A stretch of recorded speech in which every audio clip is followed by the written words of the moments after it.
बीच मंडप में लाल सुर्ख जोड़ा, बालों में गजरा, हाथों में मेहंदी लगे हुए, पैरों में लाल महावर, माथे पर चांद तारे जैसी चमकती माथ बेंदी, हाथों में लाल सुर्ख चूड़ियां भरी हुई, साथ में 16 श्रृंगार किए हुए बीच मंडप में बैठी दुल्हन आंसू बहा रही है। मंडप तक आई बारात वापस जा चुकी है। वहीं पास में 7 फेरों की बनी वेदी में से धुआं धीरे धीरे निकल रहा है। मंडप में सजे सारे सामान अस्त व्यस्त पड़े हैं। लड़की के पिता एक तरफ मंडप में गुमसुम अवस्था में बैठे हैं। माँ, बहन और भाई का रो रो कर बुरा हाल है। आज उनके दरवाजे से दूल्हा अपनी दुल्हन लिए बिना ही लौट गया है। गांव, बिरादरी, घर समाज में उनकी मान मर्यादा की धज्जियां उड़ाई जा रही थी। कोई कुछ भी आकर कहकर चला जा रहा है। मास्टर साहब हर आने जाने वालों के सामने मूक दर्शक बनकर बैठे हुए हैं। उन्हें तो समझ में ही नहीं आ रहा है कि वो किसी को क्या जवाब दे। बरसों से कमाई इज्जत, मान, सम्मान, मर्यादा सब मिट्टी में मिल गई है। ऐसा लग रहा है जबान को लकवा मार गया है। जिस सौकरमान से उन्होंने अपनी बेटी की शादी की तैयारियां की थी, ये नहीं सोचा था कि उन खुशियों पर इस तरह से पानी फिर जाएगा। अनामिका एक साधारण परिवार की लड़की थी। पढ़ने में ठीक ठाक थी, तो सपने भी हमेशा बड़े ही देखती थी। पर मास्टर साहब यानी कि दीनानाथ जी के पास इतने पैसे नहीं थे कि वो अपनी बेटी के सारे सपने पूरे कर सके, उनमें रंग भर सके और उसके सपनों को परवान चढ़ा सके। घर में 2 और छोटे भाई बहन भी थे, तो उन्हें भी पढ़ाने लिखाने की जिम्मेदारी पिता की ही थी। अनामिका हमेशा यही सोचती थी कि वो पढ़ लिख कर एक दिन बड़ी वकील बनेगी, उन सभी औरतों की मदद करेगी जिनके साथ अन्याय होता है, जिन्हें लोग बेटा पैदा ना कर पाने की वजह से छोड़ देते हैं, जो दहेज मायके से अच्छा नहीं लेकर आती हैं उन्हें लोग छोड़ देते हैं। कभी कभी तो कोई लड़की लड़के जैसी खूबसूरत नहीं होती है तो भी छोड़ दी जाती है।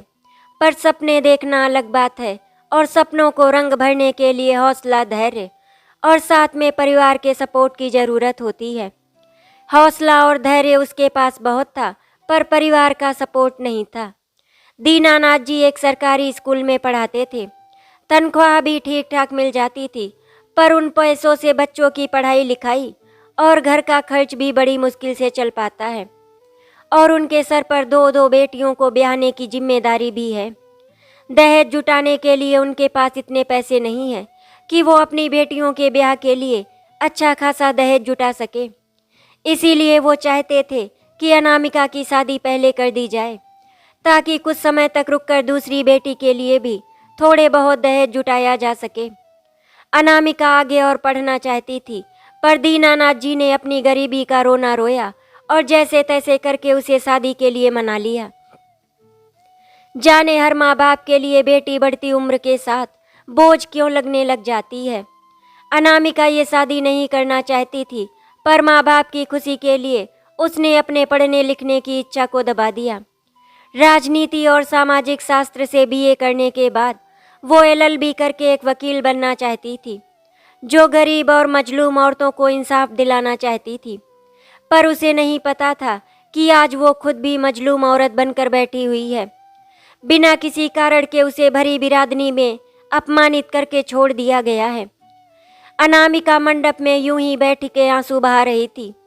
तभी हिम्मत जुटाकर अनामिका की मम्मी अनामिका के पास उठकर आती हैं और कहती हैं, बेटा इस तरह से कब तक बैठी रहेगी, चल अंदर चल। अनामिका उठकर अपनी मम्मी के साथ घर के अंदर चल देती है। घर में जाकर अपने कमरे के ड्रेसिंग टेबल के सामने बैठ उन साज श्रृंगार को देखती है और सोचती है, ये साज श्रृंगार अभी कुछ देर पहले मेरी खुशियाँ बढ़ा रहे थे, पर अब मुझे यही जहरीले तीर की तरह चुभ रहे हैं। ऐसा लग रहा है जैसे कि कुछ देर तक ये मेरे शरीर पर और रहे तो मैं इसके जहर से ही घायल होकर मर जाऊंगी। रात भर अनामिका रोती रहती है और सोचती है, क्या लड़की होना सचमुच इतना बड़ा गुनाह है कि दहेज में कुछ रुपए ना मिलने की वजह से उसे अपमानित करके इस तरह से मंडप में छोड़कर चल दिया जाता है। अनामिका 2 दिन से लगातार रोए जा रही है। साथ में उसके पापा भी उतने ही दुखी दिख रहे हैं। अपनी बेटी को इस तरह रोता हुआ देख गांव के लोग आते हैं, उनके मुंह पर सांत्वना के दो बोल बोल देते हैं, पर पीठ पीछे होते ही कहते हैं जरूर लड़की में ही कुछ गुल खिलाए होंगे, तभी बारात दरवाजे से लौट गई है। नहीं तो आज तक तो हमने नहीं सुनी कि किसी लड़की को इस तरह बाराती मंडप में छोड़कर चले जाएं। जब अनामिका के मम्मी पापा पड़ोसियों के इस तरह के ताने सुनते हैं तो और भी ज़्यादा दुखी हो जाया करते हैं। सोचते हैं जिनकी गोद में बचपन से अनामिका खेली है, जब वो ही ऐसा बोल रहे हैं तो दूर के लोगों की तो बात ही अलग है। 2 दिन तक लगातार रोते रहने के बाद अनामिका अचानक अपने आंसू पोंछती है और कहती है, पापा इस तरह से गांव वालों के ताने सुनकर और रोने से कुछ नहीं होने वाला है। आप जितने पैसे लड़के वालों को दहेज में देना चाह रहे थे, उतने पैसे ही मुझे दीजिए। मैं अपनी आगे की पढ़ाई उन्हीं पैसों से जारी रखना चाहती हूँ। दीनानाथ जी बोले, बेटा पैसे तो मैं दे दूँ, लेकिन गांव वाले मुझे ताना मार मार के हरदम ऐसे ही दुखी करते रहेंगे तो कैसे घर से बाहर निकल कर जाएगी पढ़ाई लिखाई करने के लिए। पापा अब मैं इस गांव में रहकर पढ़ाई करूंगी ही नहीं, मैं शहर जाऊंगी, हॉस्टल में रहकर वहीं से पढ़ाई करूंगी। दीनानाथ जी बोले, पर बेटा इस तरह से घर छोड़कर शहर में रहना ठीक होगा क्या?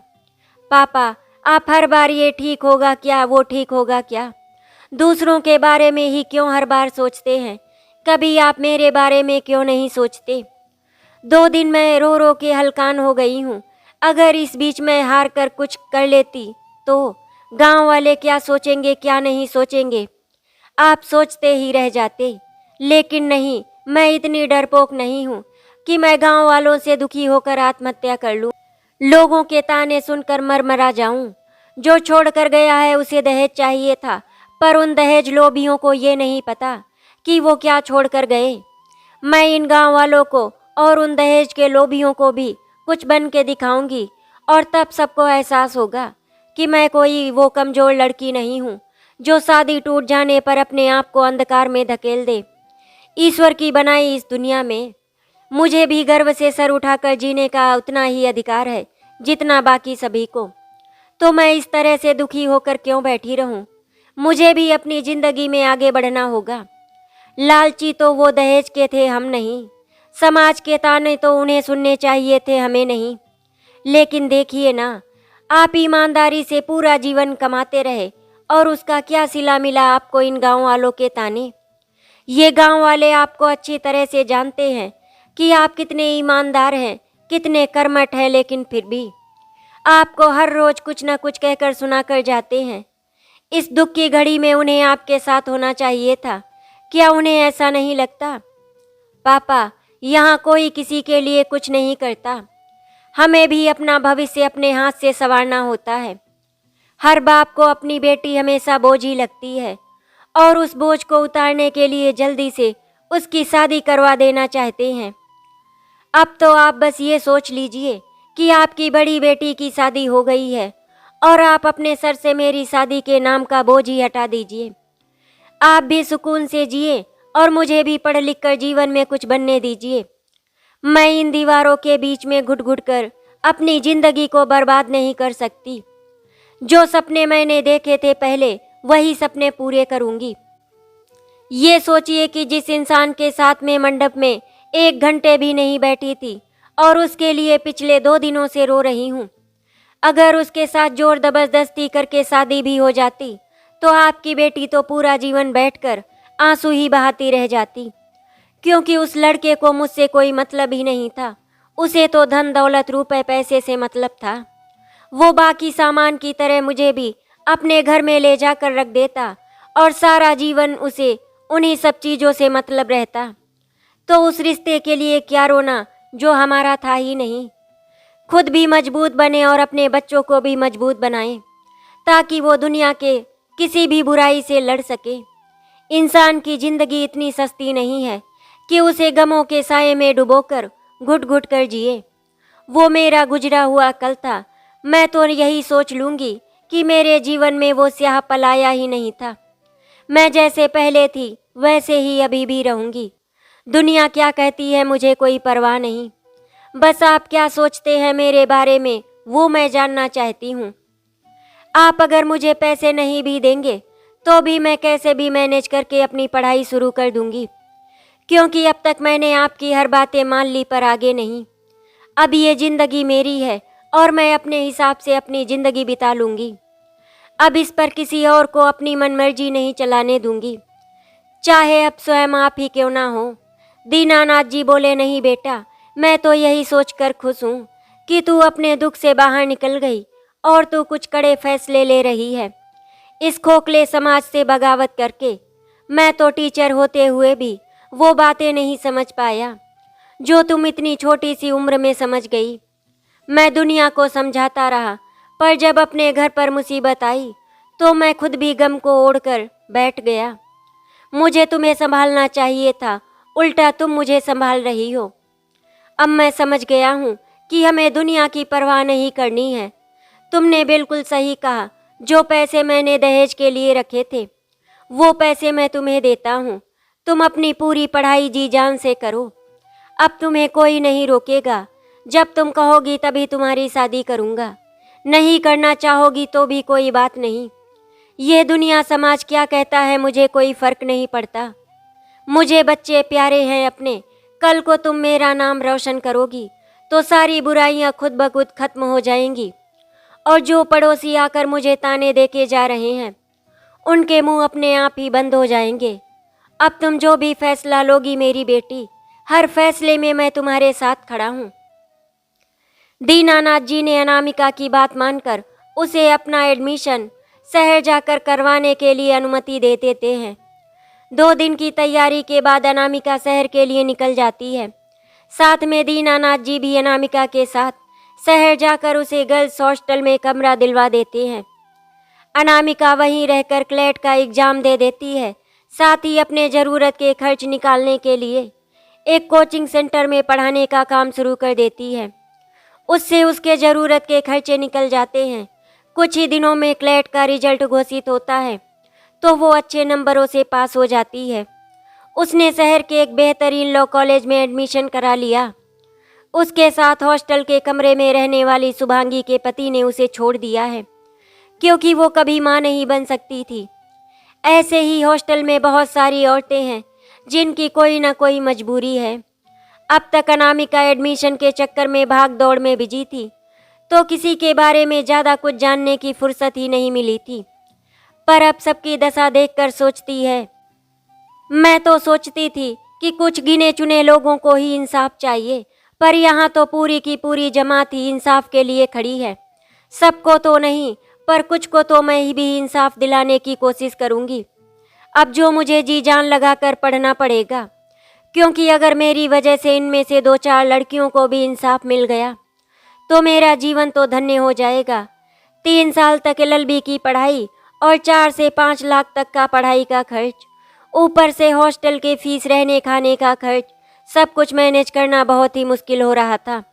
फिर भी कठिनाइयों से लड़कर जो उम्मीदें नहीं हारता है, जीत हमेशा उसी की होती है। जब 4th सेमेस्टर के एग्ज़ाम हुए तो अनामिका ने शहर के एक प्रतिष्ठित वकील के यहाँ अपनी प्रैक्टिस शुरू कर दी थी। एलएलबी कंप्लीट होने के बाद उसने स्टेट बार काउंसिल का लाइसेंस बनवा लिया। बार काउंसिल का लाइसेंस बनवाने के बाद वो अपने क्लाइंट का मुकदमा खुद लड़ सकती है। उससे पहले उसे किसी और वकील से उसे केस लड़वाना पड़ता था। जल्दी ही उसने फैमिली एडवोकेट के रूप में केस लड़ना शुरू कर दिया। पहला ही केस उसने अपने रूममेट शुभांगी का लड़ा। बच्चा ना होने की वजह से उसके पति ने उसे अपने घर से निकाल दिया था और खुद दूसरी शादी करके मज़े से ज़िंदगी गुजार रहा था, और शुभांगी को उसके हाल पर छोड़ दिया था।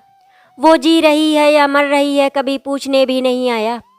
यहाँ तक कि हर जाने के रूप में उसे कोई भी खर्च तक नहीं दिया। अनामिका ने उसके केस को लड़ा और उसे हर जाने के रूप में हर महीने 5,000 रुपये का हर जाना दिलवाया। धीरे धीरे वहाँ रहने वाली सभी औरतें अपना केस अनामिका के पास लेकर आने लगी। कम पैसों में एक टैलेंटेड वकील मिल जाना कोई मामूली बात नहीं थी। अनामिका ने भी उन सब की मदद की जो गरीब थी, पैसे नहीं दे सकते थे या दूसरों के सताए हुए थे। धीरे धीरे अनामिका वकालत के क्षेत्र में प्रसिद्ध होती चली गई। इधर गांव में भी मास्टर साहब से लोग अनामिका के बारे में अक्सर अब पूछते रहते हैं। कोई कहता अनामिका बिटिया ने तो हमारे गांव का नाम रोशन कर दिया, तो कोई कहता है अनामिका बिटिया में पहले से ही बहुत टैलेंट था। जितने मुंह उतनी ही तारीफ। वक्त भी कितना अजीब है, इंसानों को गिरगिट की तरह रंग बदलने पर मजबूर कर देता है। कोई कहता है हम सब जानते थे कि वो एक दिन कुछ न कुछ जरूर बनेगी। हर कोई दीनानाथ जी से अनामिका के बारे में चापलूसी के बोल बोलता है, पर दीनानाथ जी भी भारी बातें अच्छे से सुनते हैं कि हर किसी को उगते सूरज को नमन करना है।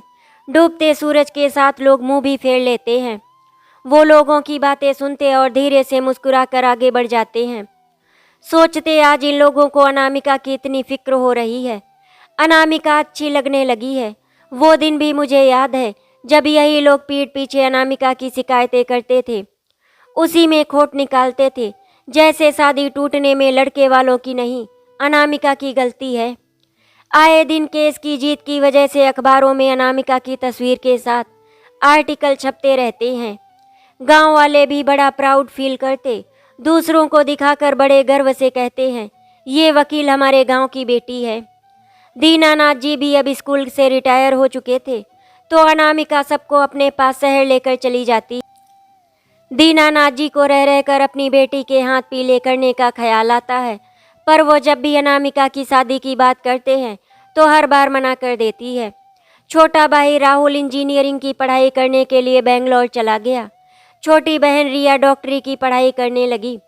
कुछ सालों बाद ही वो डॉक्टर बन गई, तो अनामिका ने उसकी एक क्लिनिक खुलवा दी। साथ में पढ़ रहे एक डॉक्टर से रिया की बिना दहेज की ही शादी करवा दी।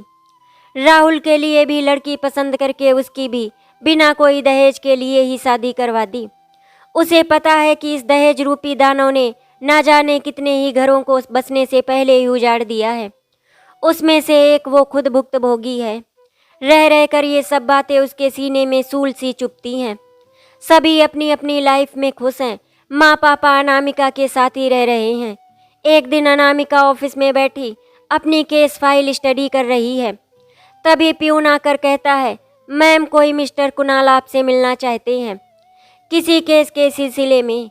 अनामिका नाम सुनती है तो एकदम से उसे अजीब सा फील होता है, क्योंकि ये वही नाम है जिसकी वजह से उसकी और उसके परिवार वालों की ज़िंदगी में भूचाल आया था। सोचती है कहीं ये वही कुणाल तो नहीं है, फिर सोचती है नहीं नहीं, वो यहाँ क्या करने आएगा। कुछ देर तो नाम सुनते ही अतीत के उन स्याह पलों में चली जाती है जहाँ उसने जहन्नुम के कुछ दिन बिताए थे।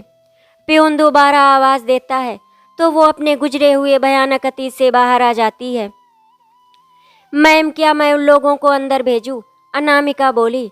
उन्हें अंदर क्यों भेजोगे? मिश्रा जी छोटे वकील के पास भेज दो, वो उनसे सारी बात कर लेंगे, फिर मेरे पास आए। प्यून बोला, मैम आप ही ने तो किसी केस के सिलसिले में मिश्रा जी को बाहर भेजा है। अनामिका, ओ हाँ मैं तो भूल ही गई थी। ऐसा है एक काम करो, उनको अंदर भेज ही दो, मैं बात कर लेती हूँ। प्यून बोला, जी मैडम। आने वाले का नाम सुनकर ही उसके दिल की धड़कन बढ़ने लगी है। बेचैनी सी महसूस हो रही है। सोचती है कैसे सामना करूंगी उस इंसान का जिसकी वजह से मैंने इतने कष्ट सहे। फिर सोचती है एक ही नाम के तो बहुत से लोग होते हैं, शायद ये वो ना हो, फिर उसे मेरी ज़रूरत क्यों पड़ेगी। दिमाग में ढेरों सवाल में उलझा है और सुलझेगा तभी जब मिलने वाला शख्स अंदर आएगा। तभी सामने से एक 50 से 55 साल के बीच की औरत अंदर प्रवेश करती है। अनामिका को देखकर नमस्ते करती है। अनामिका बोली, नमस्ते। हाँ जी बैठिए, आप कौन? वो औरत बोली, मैं कुणाल की माँ हूँ। वो फ़ोन पर किसी से बात कर रहा है तो मुझे अंदर आने को कहा। अनामिका बोली, हाँ कहिए क्या कहना है आपको? वो औरत बोली, बेटी मेरी बहू मेरे परिवार वालों को बहुत टॉर्चर करती है।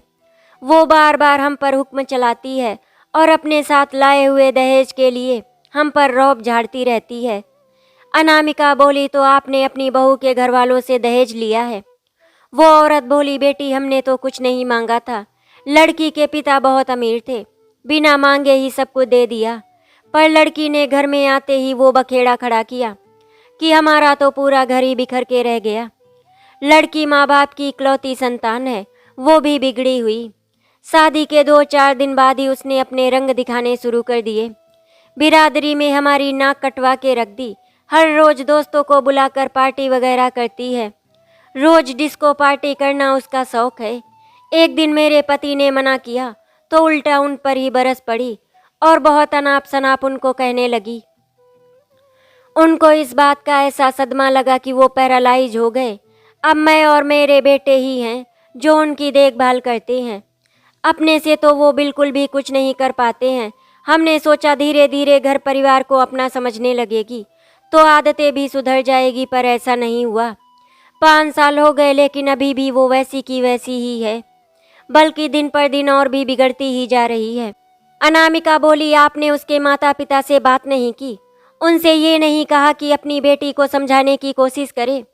तो वो औरत बोली, कहा था पर उन्होंने साफ साफ मना कर दिया और कहा कि ये आपके घर का मामला है, इसमें हम कुछ नहीं कर सकते हैं। हमने कुछ कहा तो वो बुरा मान जाएगी।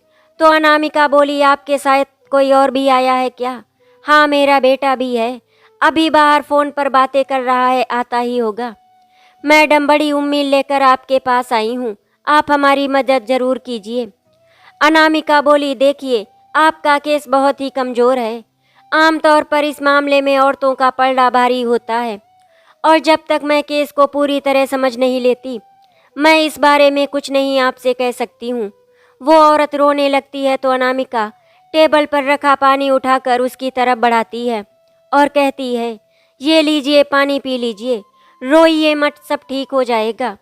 वो औरत बोली, आप नहीं जानती, मेरा घर युद्ध का मैदान हो गया है। जब भी बहू घर में एंटर करती है, घर में सिवाय लड़ाई झगड़े के कुछ भी नहीं होता। सुकून के 2 निवाले खाने भी मुश्किल हो गए हैं। पति की सेवा करना, घर के और भी सब बाकी सारे काम हैं जो मुझे ही देखने पड़ते हैं।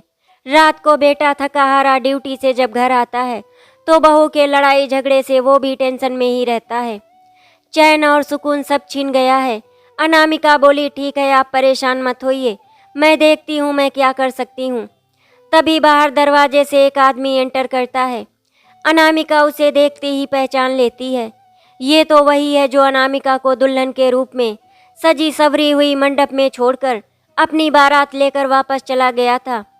उसे देखते ही अनामिका को एक बार ऐसा लगता है जैसे पुराने वो सारे दर्द भरे दिन याद आ गए हों और वो खुद को संभालने की कोशिश में लग जाती है। तभी औरत इशारे में कहती है, आओ बेटा बैठो, मैंने मैडम से सारी बातें कर ली है। लड़का काफ़ी टेंशन में है और शायद उसने ध्यान भी नहीं दिया कि सामने बैठी ये वही औरत है जिसे कभी उसने मंडप में दुल्हन के जोड़े में ही छोड़ दिया था। तभी कुणाल बोल पड़ता है, मैम आपने क्या डिसाइड किया हमारे केस के बारे में? अनामिका बोली, मैं आपका केस नहीं लड़ने वाली। कुणाल की मम्मी बोली, अरे मैडम, अभी तो आपने कहा था कि आप केस समझ के तब बताएंगी और आपने यूं ही मना कर दिया बिना पूछे ही। अनामिका बोली, क्योंकि मुझे पता है कि गलती आप लोगों की है और मैं झूठा केस कभी नहीं लड़ती हूँ। कुणाल बोला, पर आप ऐसा कैसे कह सकती हैं कि हमारा केस झूठा है? अनामिका बोली, ये मैडम कह रही हैं कि आप लोगों ने कोई दहेज नहीं मांगा था और हर रोज़ आप लोगों को दहेज के लिए परेशान करती है, जबकि मैं जानती हूँ कि आप लोग दहेज के कितने लोभी हैं। इससे पहले आपने दहेज के लिए ही एक दुल्हन को शादी के जोड़े में ही मंडप में छोड़कर चल दिए थे, याद है ना आपको? कुणाल बोला, पर ये आपको किसने बताया? अनामिका हा हा करके हंसने लगती है और कहती है, क्या अजीब इत्तेफाक है ना, जिस लड़की को तुमने मंडप में शादी के जोड़े में छोड़ दिया था, सिर्फ दहेज के लिए तुमने उसका चेहरा भी नहीं देखा था कि असलियत में उस मंडप में जो लड़की बैठी है वो तुम्हारे काबिल है भी या नहीं। तुम्हें तो शादी दहेज से करनी थी, उस लड़की से नहीं। कुणाल अपनी नजरें नीचे झुका लेता है और कहता है, मैं मजबूर था क्योंकि वहाँ सिर्फ पापा की चली थी और मैं पापा से बगावत करके कुछ भी करने को तैयार नहीं था। अनामिका बोली, हाँ, तभी तो ये भी नहीं सोचा कि जिस लड़की के मंडप से उसका दूल्हा वापस चला जाता है उसे समाज में लोग क्या क्या ताने देते हैं। हर हाल में दोषी लड़की ही मानी जाती है, लड़के की कोई गलती नहीं होती है। कुणाल की मम्मी बोली, लेकिन मैडम आपको ये सब कैसे पता? अनामिका बोली, सचमुच आप बहुत भोली हैं ना, या फिर भोली बनने की कोशिश कर रही हैं? चलिए बता देती हूँ कि मैं कैसे जानती हूँ। तो सुनिए, वो लड़की मैं ही हूँ, थोड़ा गुस्से में होकर अनामिका कहती है, जिसे आपके लाडले बेटे ने शादी के मंडप में छोड़ दिया था, बिना उसके किसी कसूर के, सिर्फ दहेज के लालच में। कुणाल और उसकी मम्मी अनामिका के मुंह से ऐसी बातें सुनते ही शॉक्ड रह गए, क्योंकि उन्हें तो उम्मीद ही नहीं थी कि वो घूम फिर कर वहीं आ गए हैं जिसे वो खुद मंडप में दहेज के लालच में छोड़ कर आए थे। दोनों उदास होकर अनामिका की ऑफिस से निकलने लगते हैं तो अनामिका कहती है रुकिए। दोनों वहीं रुक जाते हैं और पीछे मुड़कर अनामिका को देखने लगते हैं तो वो कहती है आइए आप दोनों यहाँ बैठिए। दोनों आकर कुर्सी पर बैठ जाते हैं। अनामिका कहती है अच्छा हुआ कि आपने उस दिन मुझे मंडप में ही छोड़ दिया था। अगर ब्याह कर ले जाते तो मैं आपके घर की बहू बनकर एक दायरे में ही सिमट के रह जाती, पर आज मैं एक सफल वकील बन चुकी हूँ और न जाने कितने घरों को बर्बाद होने से बचा चुकी हूँ। तो इस लिहाज से आपने मुझे उस मंडप में छोड़कर अच्छा ही किया। हालांकि उस पल मुझ पर और मेरे घर वालों को बहुत ही बुरे दौर से गुजरना पड़ा था, पर कभी कभी घोर अंधकार में ही उजाले की किरण दिख जाती है। तो मेरे लिए तो आपका छोड़कर जाना मेरे लिए मेरी जिंदगी का खूबसूरत रास्ता खोल दिया। मुझे तो आप लोगों को इस बात के लिए धन्यवाद करना चाहिए। इसीलिए मैं आपका ये केस लड़ने के लिए तैयार हूँ, पर मैं उस लड़की के साथ भी नाइंसाफ़ी नहीं करूँगी। आपने उससे दहेज के रूप में जो भी कुछ लिया है उसे वापस करना होगा। अगर आपको मंजूर है तो ही मैं इस केस में हाथ डालूंगी, वरना आप लोग कहीं और जा सकते हैं। कुणाल की माँ बोली बेटी हमें उस लड़की से छुटकारा दिला दो, धन दौलत की हमें कोई ज़रूरत नहीं है। जिसने अपने लालच के लिए ये सब किया था वो तो खुद ही बिस्तर में पड़े अपने कर्मों की सजा भुगत रहे हैं। शायद उन्होंने तुम्हारा और तुम्हारे घर वालों का दिल दुखाया था, इसीलिए भगवान ने उन्हें उस अवस्था में ला दिया है। मैंने उनसे बहुत मिन्नतें की थी कि दहेज ना ले, हमें तो लक्ष्मी स्वरूप बहू चाहिए, पर उनके लालच ने पूरे घर को तहस नहस कर दिया। आप हमें हमारी बहू से छुटकारा दिला दीजिए, भगवान आपको हमेशा इसी तरह सुखी रखेगा। अनामिका बोली ठीक है, आप दोनों बैठ जाइए और सारी बातें पूरी तरह से सच सच मुझे बताइए। कुणाल और उसकी मम्मी अनामिका को सब कुछ सही सही बताते हैं। अनामिका उनका केस कोर्ट में लड़ती है और लंबी लड़ाई के बाद जीत भी जाती है। कुणाल और उसके परिवार को उसकी पत्नी से छुटकारा मिल जाता है। कुणाल की मम्मी और कुणाल जो भी लड़की से दहेज में सामान, पैसे, रुपए लिए थे सब वापस कर देते हैं। इस बीच अनामिका से बार बार मिलते मिलते केस के सिलसिले में कुणाल को अनामिका से प्यार हो जाता है। केस खत्म होने के बाद कुणाल अनामिका को धन्यवाद करने के लिए उसके ऑफिस में आता है और कहता है अनामिका जी, आज आपकी वजह से मैं और मेरी माँ खुली हवा में चैन की सांस ले रहे हैं। आपका बहुत बहुत धन्यवाद। अगर आप बुरा ना माने तो एक बात कहूँ। अनामिका बोली हाँ हाँ कहिए, क्या कहना चाहते हैं। कुणाल बोला मैं चाहता हूँ कि जो गलती मैंने की है उसे सुधारूँ और आपको अपने जीवन में शामिल करूँ। मतलब मैं आपसे शादी करना चाहता हूँ। अनामिका बोली आपका प्रस्ताव अच्छा है, पर आप मेरे काबिल नहीं हैं। मेरी तरफ से सॉरी, क्योंकि मैं नहीं चाहती कि मैं किसी बंधन में बंध के फिर से अपने कदम वहीं पर रोक लूँ। अब मैंने अपने कदम आगे बढ़ा लिए हैं तो पीछे नहीं रुकूंगी। मेरे माता पिता की देखभाल करके मैं खुश हूँ। जिनके साथ मैंने अपने दुख के दिन गुजारे हैं उन्हीं के साथ अपनी खुशहाली के दिन भी बांटती रहूँगी। मुझे अपने जीवन में किसी जीवन साथी की ज़रूरत नहीं है, और ख़ास तौर से वो ऋण विहीन तो बिल्कुल भी नहीं। मैंने औरत होकर भी अपने सही और गलत फैसले स्वयं लिए हैं। मैं किसी ऐसे इंसान से शादी नहीं कर सकती जिसे सही और गलत का भी पता ना हो। तो मुझे तो आप माफ़ी कर दीजिए। जिसे खुद ना पता हो कि अपने जीवन में आगे चलकर उसे क्या करना है, मैं उसके साथ अपने जीवन की डोर तो बिल्कुल भी नहीं बांध सकती। मैंने अपना रास्ता चुन लिया और मैं बहुत सारे लाचार लोगों की मदद करना चाहती हूँ। घर परिवार के दायरे में सिमटकर मैं अपने रास्ते से भटकना नहीं चाहती हूँ। मैंने जो राह चुनी है अब वही राह मुझे मेरी मंजिल तक ले जाएगी और मैं इसके लिए आखिरी दम तक प्रयासरत रहूँगी। कुणाल बोला पर आप ये सब कुछ मेरे साथ भी रहकर कर सकती हैं। मैं आपको पूरी आज़ादी दूंगा। अनामिका बोली बिल्कुल नहीं, मैं अब किसी रिश्ते में बंधना ही नहीं चाहती। अब मैं पूरा जीवन अपने माता पिता के साथ ही गुजारना चाहती हूँ, उनके आखिरी वक्त तक, और उसके बाद क्या होगा पता नहीं कुछ। अभी के लिए तो मैंने इतना ही सब कुछ सोचा है। प्यून 2 कप चाय लेकर आता है और टेबल पर रखकर चला जाता है। कुणाल बोला, आप चाहे तो एक बार और अपने फैसले पर विचार कर सकती हैं। अनामिका बोली, सॉरी, मैं कभी भी अपनी लाइफ में कंफ्यूज नहीं रहती हूँ। मेरा टारगेट हमेशा क्लियर होता है, क्योंकि मुझे मेरी लाइफ में क्या करना है मुझे पता है। और चाय की तरफ इशारा करते हुए कहती है, चाय लीजिए। कुणाल एक चाय उठाकर पीता है और फिर कहता है, ठीक है, मुझे निकलना चाहिए। अनामिका बोली, जी बिल्कुल। कुणाल अनामिका के ऑफिस से बाहर निकल जाता है तो उसे बहुत दुख होता है कि उसके एक गलत फैसले की वजह से एक समझदार लड़की उसकी बीवी बनके उसके जीवन में नहीं आ सकी, वरना आज उसका जीवन संवर गया होता। अनामिका आज बहुत खुश है, क्योंकि जिसने कभी उसे ना कहा था आज उसने भी उसे ना कह दिया है। दिल में कहीं छुपा दर्द आज उसका हल्का हो गया है। जो रह रहकर सीने में टीस उठती थी ना शब्द की, कामयाब होने पर भी कभी कभी, वो दर्द आज उसके चेहरे से गायब हो चुका था। वो आज पूरी तरह से अपने आप में सुकून महसूस कर रही है। अनामिका आज ऑफिस से जल्दी निकल जाती है, मार्केट से मिठाइयाँ पैक करवाती है और घर चली जाती है। अनामिका के पापा पूछते हैं, क्या बात है बेटा, आज बहुत खुश लग रही हो, कोई केस जीत गई है क्या? अनामिका बोली, पापा, केस तो मैं हरदम ही जीतती रहती हूँ, पर आज जो जीत मुझे मिली है वो हर जीत से सर्वोपरि है।